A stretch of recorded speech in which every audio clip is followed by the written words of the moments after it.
Welcome back to another amazing episode of Krusty Car News. Today we have 5 devastating stories. The first one, of course, is there's an entirely new car scam. You're definitely going to want to find this out so you don't get hosed. Second story, all these high car and truck prices are driving buyers to do something totally different. The third story, Ford is coming up with a solution for these high truck prices. You're going to want to see that. The fourth story, Ram and Stellantis, they're actually shocked with their brutal sales. And the fifth story, would you believe it? Toyota has an amazing $15,000 EV on the market. They sold 10,000 in the first hour. Grab your drink, your favorite box of bonbons, get ready for the ride. Let's get into it now.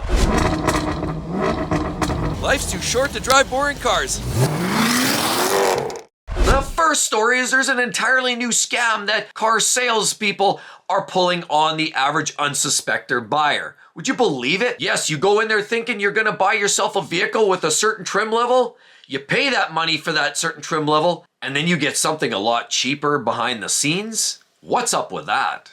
I had a viewer that is extremely upset. He sent me an email and explained a new scam that we're starting to see out in the industry. It is absolutely heartbreaking how people are getting hosed, but these dealers are finding new ways to unleash tactics on unsuspecting buyers. And it's happening more and more where they're finding new creative ways to screw the customer over. And this is happening. So I got word from a viewer that actually shared this little story with me. They wanted a used truck. They didn't want to spend the brand new prices because obviously they're extremely expensive. Buying new vehicles right now is something that it feels to be more for the well-heeled, because clearly for the middle class, it's a very, very tough pill to swallow. And they came across this vehicle and it was a F-150. And what it was they basically thought, they walked into the dealership, there was this advertisement.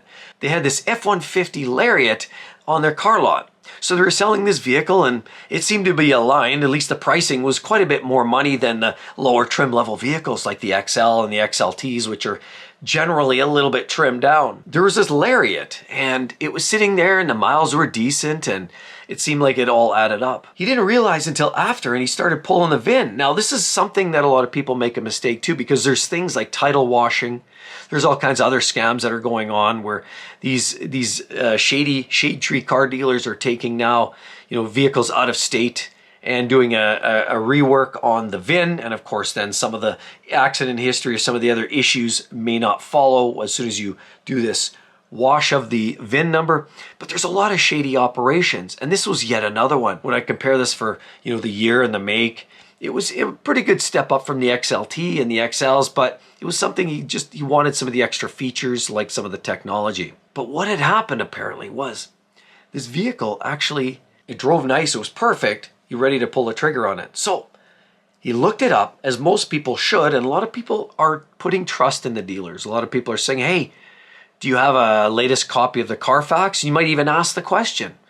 And a lot of people will kind of stop there. They won't necessarily even hold them to account. I've been in many cases where I've been talking in negotiations with a salesperson and you ask for that information on the front end and they beat around the bush and show you this and show you that. Next thing you know, you all actually entirely forget about it and they don't give you that information.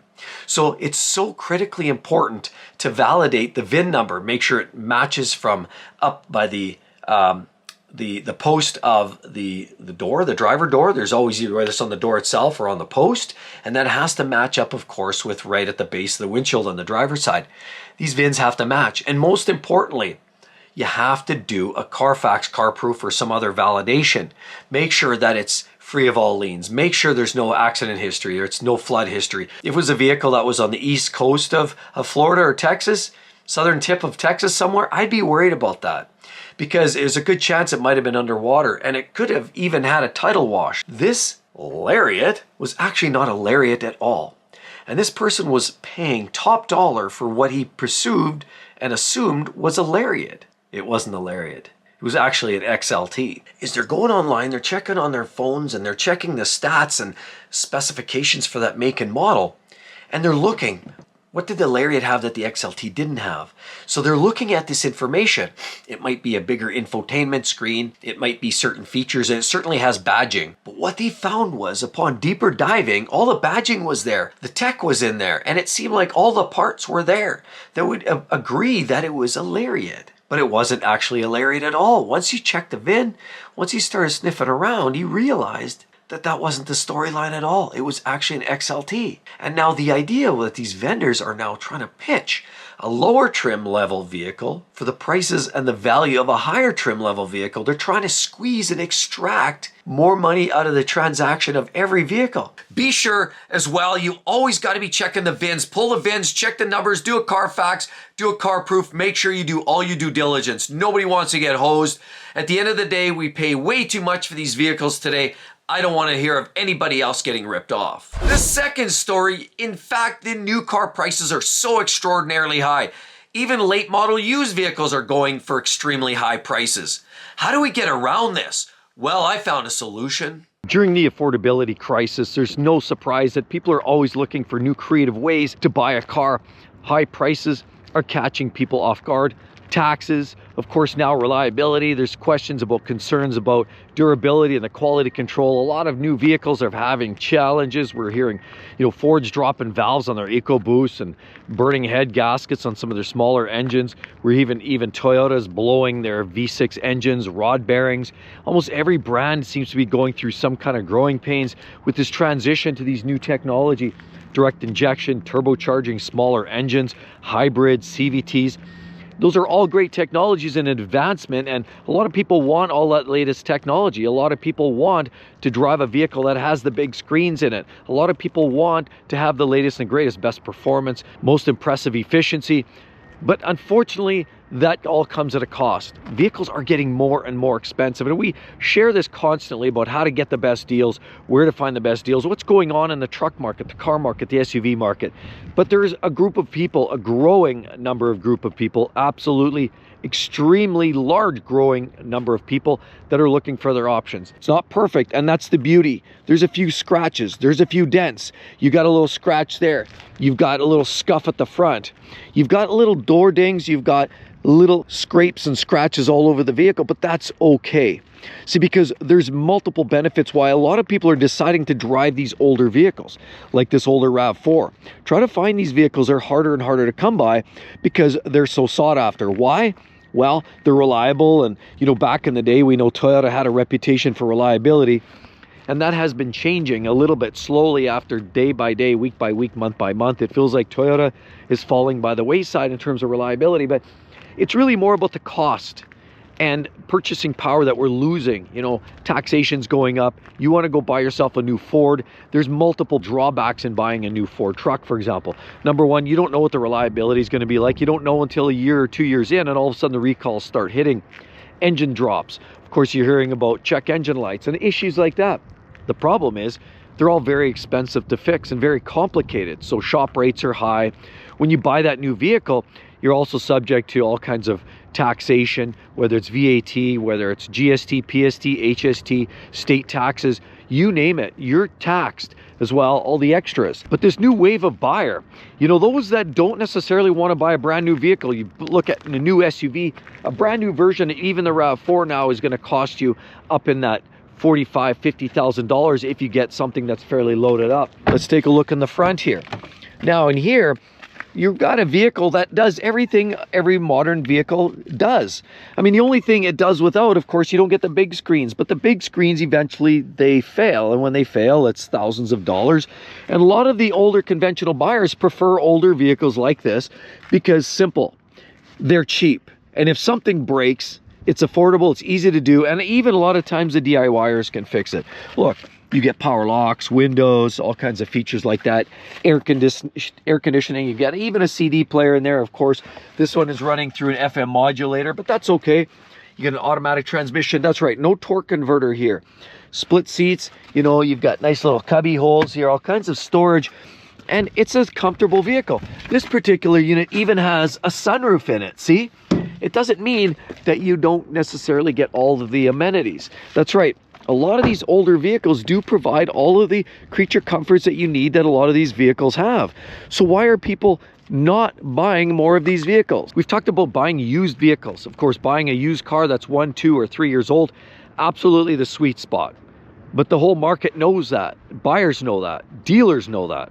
And I've talked about that. Getting that vehicle that's 2 years old with 20,000 miles on it, have a little extra warranty, that is a sweet spot. It's almost like buying a new vehicle, but with all the hardships. A lot of times, that 2-year-old car, already the first owner, put PPF on it, put the floor mats in it, got the extended warranty, did all the extras, got the service plan, and there's a lot of times great benefit in buying a slightly used brand new vehicle.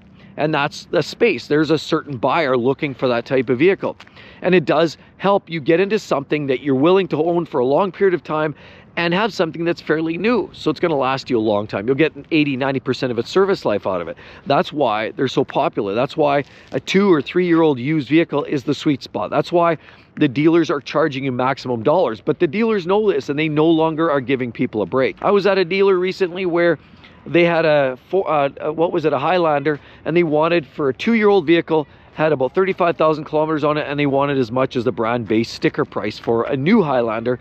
And I questioned them on that, and they said, well, basically for those that don't want to wait are going to pay top dollar, and that's why they have a couple of those late model used vehicles on the lot. That's what these dealers are doing. People are no longer buying that brand new vehicle, and some of it's because of the cost, and some of it's because of the complexity.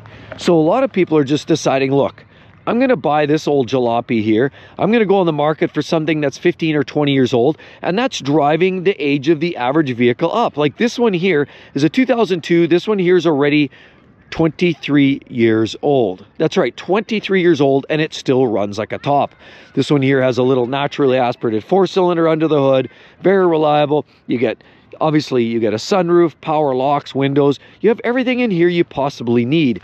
This one actually is the all-wheel drive upgrade, so you have all-wheel drive motoring. And when it's time to do brakes, you can do it at home by yourself because it's cheap and easy. So we came across this little gem here recently. We decided to try it on for ourselves. Well, what was wrong with it? Other than a few dents and scrapes and scratches. I mean, I look at this vehicle, and on the odometer, it only has 138,000 kilometers. That's right, you've got what, 80,000 miles or thereabouts, 85,000 miles on this vehicle? That's original. It was driven by a little old lady. We saw the Carfax, we saw the linearity of the mileage and the registration, and this vehicle is legit, 138,000 kilometers, 80,000 miles and change. And we came across this little gem. It wasn't necessarily treated with the most care and attention. Of course, I had to bleed the brakes. They were pretty much, it was dirty. We needed to put a set of brand new pads in this vehicle. And then lo and behold, we had a check engine light come on, and it was an O2 sensor. It was the one bank at the front upstream of the catalytic converter on this vehicle, and I basically replaced that. Now, word of caution for anybody looking at these vehicles, you've got to shop around, and a lot of people say, hey, no, that's not a smart move. I went on Amazon, and I needed to replace the O2 sensor, but you know what? The dealer was charging $495 for a new O2 sensor for the one. And there's 4 of them in this vehicle. There's 2, there's a left and a right bank, and upstream and downstream. There's 4 O2 sensors in this car. And they were telling me that because it's got the heater element in it, they were charging $495. Then I called another aftermarket shop in Napa locally, and they wanted $485. So it seemed like, wow, that's a really expensive for doing an O2 sensor. So I went on Amazon, I looked the correct bank, I pulled up the OBD2 code reader, and I plugged it in, and I found out that lo and behold, yes, I confirmed it, went on Amazon, looked it up, and somebody was selling it. There was a vendor selling that O2 sensor. I bought it for 50 bucks. I installed it. It took me about an hour, had to pull the flange. There was some shrouding under the hood, had to undo the O2 sensor. Those are never easy to undo, by the way. They're quite often mulled up there, gooped up in there and rusted in. And this one was kind of the same. I had to kind of massage it out, grease it, massage it out, and kind of work it up gently so I didn't pull any threads. But after about an hour, I had it replaced, drove away, reset the code, life's good. And that was 3 weeks ago. So knocking on wood, you know, with a little bit of TLC, O2 sensor, put some brakes, bled the system. We have a great little runner here that's awesome. And we bought this vehicle for pennies on the dollar. For $5,000, we got into this vehicle that runs great, has all the amenities, all-wheel drive that you could possibly ask for. So what do you think? Are you into the same game too? Shopping for your next new vehicle, but while you do that, you're actually waiting with something a little bit cheaper and older? That's sort of the game that I'm finding I'm playing these days. Yes, I'm always on the market for something new and fresh, but I'm also not willing to overpay and get gouged. The third story is about what's going on with these truck prices. Ford may have actually a solution, but it doesn't end with Ford. Mitsubishi, Mini, BMW, there's a lot of brands that are starting to get on the wagon and realizing that if they want to sell cars and stay in business, they're going to have to support the buyers. In the last 4 years, Ford's been trying to sell jacked up high trim level vehicles, but they're not alone. Many manufacturers have been trying to sell trim levels that are pushing customers into spaces that they can't afford. But the worst part is banks have been enabling this and allowing 84, 96-month loans to get people into these very expensive vehicles. Inventory is starting to rise on lots again, and we're seeing a whole row of F-150s here parked along this row. But there's a secret, and Ford's addressing an issue, and the word is affordability. With the latest industry average vehicle sale price going up to about $47,000, $48,000, it's no surprise when we look at these very large trucks that have driven prices up on a lot of these modern day vehicles. Right here we have a Super Duty. This is an F350 Platinum, 6.7 liter Power Stroke. Gorgeous truck. But I mean, as always, you've got lots of features on there, lots of options every which way. And you've also got a price tag of $129,945. And even brand new F-150s with a decent level of trim. We have obviously the newer decals on the front. This one here, obviously lots of nice black piano finishing, F-150 Lariat. It's a gorgeous truck. I love the color of it. It's going sort of for that Nardo gray that we saw in Audis, the Lamborghinis. I love the look. I mean, look at that black decal. I love what Ford's doing with that design, LEDs. Of course, you get that big dual exhaust tips there, FX4 off-road, and naturally you get the black polished wheels and a step guard. This is clearly a higher level trim vehicle, and Ford's been charging, we've seen these vehicles lately in Canadian market, $85,000, $90,000, $95,000 for a Lariat trim level with leather interior. Of course, you get the sunroof in some trims, and naturally it's just a pricey truck. Part of the higher prices of a lot of vehicles now are to compensate for a lot of the research and development of the manufacturing of electric vehicles. As it is, they have to charge more on their Blue Oval products. Yes, their F-150s and beyond, their F-Series trucks, and some of their smaller vehicles, the small SUVs, like the Escapes and the Mavericks, are helping to pay to manufacture some of these vehicles. Another unfortunate spin-off to these high vehicle prices is repossessions, and repossessions are up grossly. Tow truck drivers to get these vehicles towed back into the auctions where they can resell them. Repossessions are escalating at an alarming rate, and that's even with the bank allowing these longer loan terms, which isn't helping anybody, because a lot of people getting into an 84-month loan term find themselves underwater with a negative equity immediately because they're stretching it out so far. The value of the vehicle drops off quick enough, and all they're left with is a vehicle that's worth less than their trade-in value almost at any given point, unless they keep the vehicle for 8 to 10 years, at which point, and that point only, are they finally leveled off. Sure, some people get into it and they actually have a well-paying job. They get into it, they have that job that they think is going to be there for the next 20 years, and then lo and behold, with the changes, the things going on like AI, of course, major government restructuring of a lot of federal corporate jobs, a lot of federal jobs, a lot of public jobs are all going bye-bye, and the workplace is a very volatile environment right now, and sadly this is putting people at a very high risk of losing their jobs, and many are. And when they lose their jobs, car loan that they just signed up for 6 months ago and the house mortgage that they signed up for 2.5 years ago are all at a huge risk. How do we get out of this conundrum where a lot of these vehicles with lower prices gives people an opportunity to actually afford them? Mini's coming out with a more affordable vehicle, $30,000 for example. Mitsubishi is getting in on the wagon too, and realizing that a lot of people want something that shows a little bit of value and you can get for under 30 grand. Ram also is saying that they will have something very affordable very, very soon, so you might be able to get into an affordable truck. We heard possibly some ramblings about something that might have the Dakota badge on it. We'll see. But Ford specifically has been addressing the affordability crisis related to trucks for some time now. And we're seeing vehicles like this. With the Maverick has been that vehicle that a lot of people have gone to. It's become very popular. Although that being said, it's not always the cheapest. I mean, if you want to step up to a Maverick that has all the cool badging, this one here's a Tremor. As you'll notice, you've got the special decals there. And of course, inside you have leather seats with the Tremor text on it as well. You get sunroof, leather. It's beautiful. This is a great looking little unit. You get some off-road tires and a tiny little slider. I'm not sure how good that is, but this one is not cheap. You start stepping into the Tremor, the XLTs, the Lariats, they start to get a little pricey, but there are some affordable versions. And if you want affordable, this is not where you go. I mean, the full-size Bronco is going to cost you a significant amount of money, and that unfortunately has a lot of buyers frustrated. Vehicles like that, because that's all you were able to find was expensive F-150s as well as some of these other higher trim level vehicles. But right here is one of those vehicles, an example that a lot of people were buying because they could afford it. This was in the $23,000, $24,000 range. US dollars is a little Maverick. You get the steel wheels, plastic handles, but this one here is a Maverick XL, as you'll notice right there, and this one goes for a whopping $39,800 in Canadian dollars. But with the XL, of course, in US funds, this was more mid-20s to high 20s, and therein lies an affordable truck for a lot of buyers. Because ultimately people are asking, we need a $30,000 vehicle. We don't want $80,000, $90,000. We want $30,000, $25,000, $31,000. We need affordable vehicles. Nobody's asking for these extremely expensive, large, full-size trucks. I've seen these here for quite some time.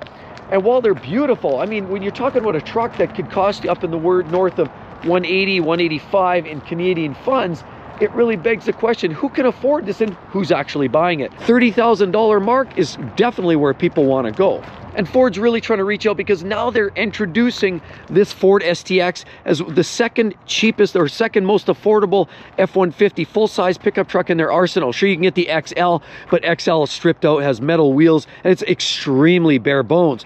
But right here we have an STX, a very handsome looking truck, and it represents great value because the XL is at $38,000 in US prices, MSRP base price, but the STX like this, stickers at $42,000 and up. And what do you get? You get a better grille. This certainly looks more attractive than the XL. You get nice headlights, some nice detailing there, but instead of the steel wheels, look, you get alloys, metal wheels, and this was an F-150 STX. I'll just show you right there.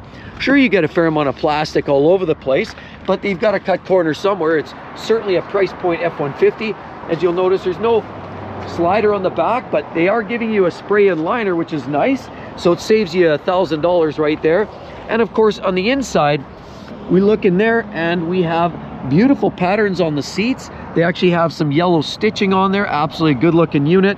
You do get a decent sized center section in there and a very attractive looking unit with the split in the front and 3 full seats in the back. It does give you some nice host of options and features. So you don't have to feel like you're walking around in steel wheels in a very base bone truck that looks like a work truck. Rather, you actually get into something that feels like a nice vehicle.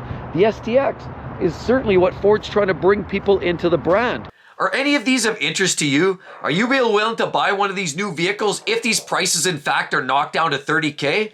Maybe. The fourth story about Ram and Stellantis.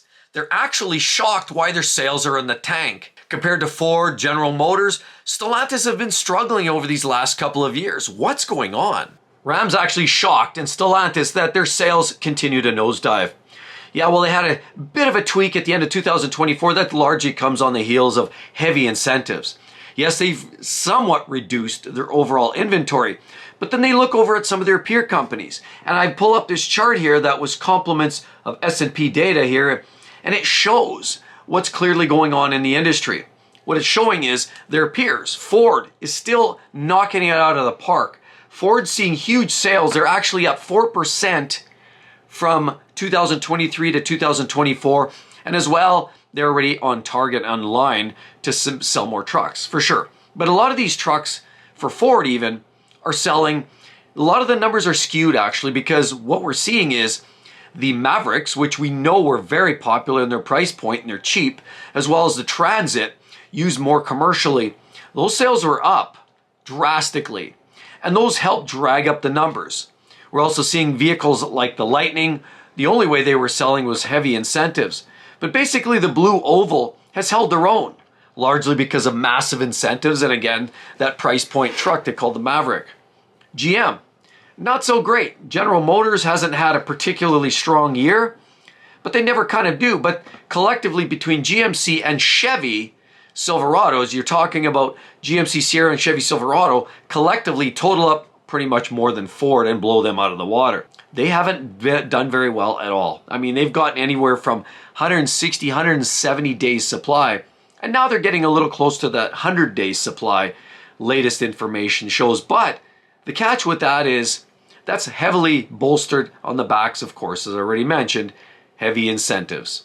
It's not realistically a lot to do with the product, the quality of the product, the excitement for the inventory and the product line, and it's certainly not about the new drivetrain, which is the new twin-turbo Hurricane engine, that straight six. There's other factors going on there. Ford's having a great year. So is GM. But even Tundra, would you believe it, Toyota is having an absolute spectacular year.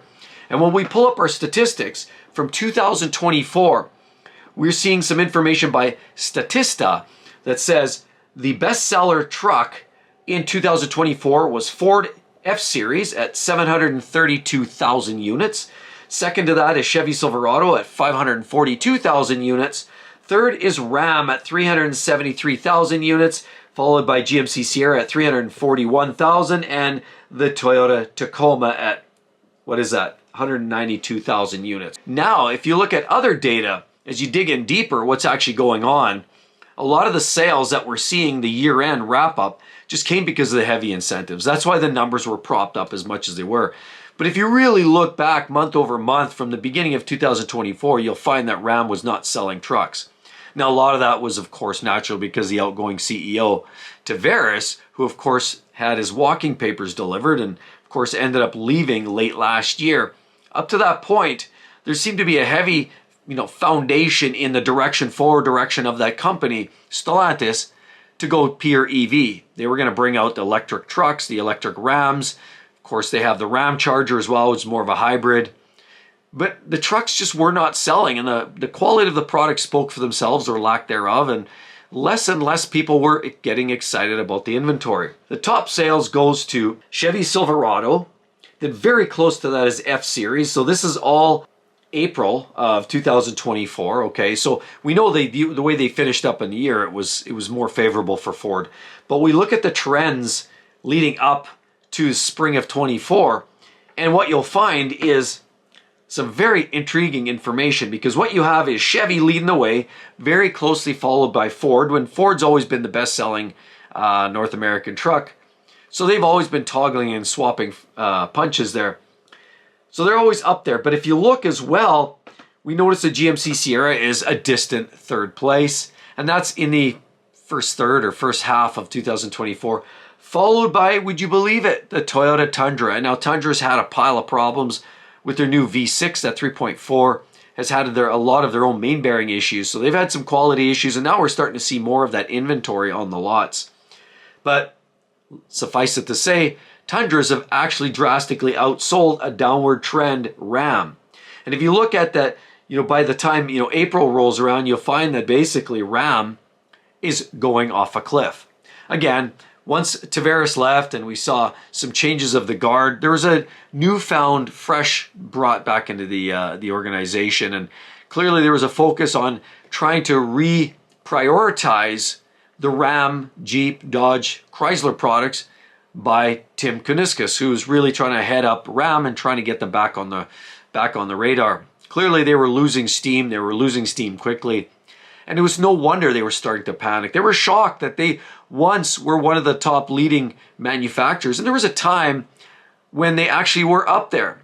But, most people would agree that Ram has always been considered that sort of number 3. Well, maybe in fact, with this new change, with Kuniskis at the helm, now there's maybe a possibility of getting quality products, maybe more innovative and certainly more affordable. We can only hope for a new up-and-coming Ram product that we all love. The fifth story, Toyota actually has a brand new vehicle that is so dirt cheap that you would buy one just because. At $15,000, they literally released and sold 10,000 in the first hour and crashed the entire purchasing system. They had to reboot it because so many people wanted one of these new electric vehicles. It's so popular, in fact, that likely this vehicle will prove to be one of the most competitive vehicles on the market. Now, while Toyota's been criticized for coming in slowly to the electric vehicle segment, this clearly has a space for a lot of buyers. Now, it's a collaboration between GAC, which is a Chinese manufacturer, and Toyota now are getting this new vehicle to market. It's proving to be so popular.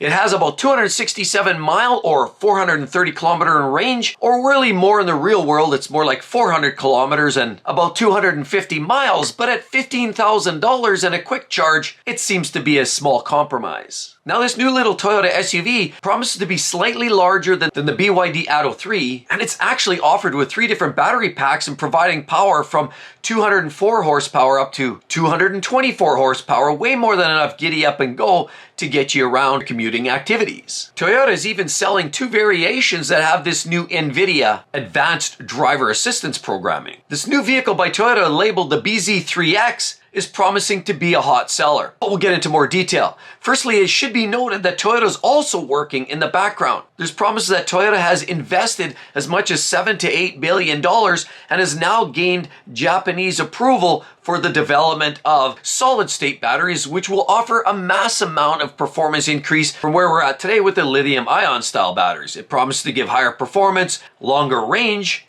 faster charge, and certainly less volatility when it comes to thermal runaway. Toyota has always been very cautious and delayed in their efforts to bring a lot of these electric vehicles to market because simply they realize that buyers need a few critical criteria. They need reliability, they need great range, and they need ultimately in affordability. Neither of which have been made. Most electric vehicles have been paid a premium.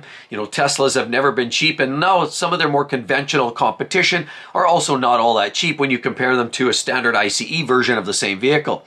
Also, the range has always been very poor, but the solid-state batteries promise to almost double that down, and by 2028, solid-state batteries in their high-performance versions of Toyota look to be up in that 1,000-kilometer range or 620 miles. This new BZ3X promises to cost only about 110,000 yen or about 15,000 US dollars based on the average conversion today. And we know when it comes to value, a lot of you have been all looking for value, affordable vehicles. I've been looking for affordable vehicles too. And during the cost of living crisis and the fact that clearly it's very unstable in the market, the reliability challenges, many manufacturers have been building vehicles that aren't as durable, aren't as long lasting, and certainly are way higher priced than anything we've seen even 3 or 4 years ago. It begs the question, where's the affordable vehicles? Well, here is one of them, and it's an electric vehicle. And there's also more value and bang for buck. For example, the new base model of 430 Air gives you many features like a 50 kilowatt hour battery pack and a host of basic features, but there's a 430 Air Plus that just bumps up the features immensely. Toyota is offering another model called the 520 Pro for a mild upgrade, which actually gives you an immense amount of extra driving performance. 520 base goes from $16,700, and then there's a 520 Pro Plus that costs as little as $19,300, both models which actually carry a much larger battery at 58 kilowatt hours. These ramp up the range substantially up to 323 miles or about 520 kilometers. Think about where that can get you. But most impressive is the new 610 Max, which gets you much more range, 610 kilometers on a charge, and about 379 miles. It also gives you the largest output at 224 horsepower, costs a meager $22,000. That's barely more than a Nissan Versa or some of the other base model vehicles that we're finding out on the market today. And a couple of versions of the 520 Pro give you the driver assistance program by NVIDIA. With that, you get 11 cameras, 12 ultrasonic radars, 3mm wave radars, and 1 LiDAR. And if you like your technology, this also offers you up a 14.5 or 14.6 inch center screen, coupled as well with your driver pod at about 8.8 inches. How about 11 speaker Yamaha stereo system? You betcha they've got that too. This vehicle has lots of technology. Now it's not all about the tech, and a lot of people like good old-fashioned old school ICE vehicles, and I'm certainly one of them. But it is always somewhat exciting to hear if there's a cheap, almost throwaway EV that you can drive it for 5, 7, 8 years just for those cheap driving around the city. You want to do some errands, it might save you some money here and there. I mean, push come to shove, I also always like to have my internal combustion, my old pickup truck. It's easy to fix, I know how to work on it. But when vehicles are this price, at $15,000 starting, it really begs the question, how long can I drive on this, and can I save some money while I'm doing that? And we know with the upcoming advancement of Toyota's efforts with the solid-state batteries, they're directly trying to compete with the Chinese market. So now you have a Japanese funded or supported manufacturer, and they're bringing their low-cost EVs to market. That does offer some extra security for those people that just aren't quite sure or ready to get into the electrical vehicles. This might be the place to start. Entry level, kick the doors open for something super cheap. I remember many years ago when there was a brand, they were trying to introduce that at a local automotive, or at a local car show. And I saw this and it looked like nothing much more than a golf cart, but it was street legal and it was ready to buzz around. I thought, well, that could be interesting just to get around local driving, to go to the grocery store, just to drive, meet some friends and go buzz around locally. I always love the sounds of a rumbly V8 or a Turbo 6. But at the end of the day, I mean, just to get in and go without worrying about abusing it or wrecking it or filling it up, you can just go and zoom away. If you're short trips, we know EVs are quite often very limited with ranges. And so I'm not sure they'll ever fit the bill, at least from my perspective, for the only vehicle. But a vehicle like this, at its cost, could literally be what a lot of people are looking for, just to get around, do small errands, and keep things simple. Go to school, go to work. This might be all a lot of people are actually looking for, especially when Tesla prices, even with the big incentives, have been out there. They're still a very expensive vehicle. And Hyundai, Kias, they have their EVs, but not everybody wants to get into that brand, and they've been advancing their technology. But people quite often are looking for something totally different. Maybe this is it. Would you in fact be willing to buy one of these vehicles? Boy, it sure looks compelling. If you need a runaround, a runabout car, especially if you live in a busy city and you just need those short trips, this might be the answer to all your prayers. And with all of that said, be sure to check out 6Speed Car Reviews, my other channel, nitty-gritty car reviews at its finest. If you want to see Mercedes, you want to see Kia, you're going to love it. Hope to see each and every one of you in the next one. We'll see you all real soon. Bye-bye.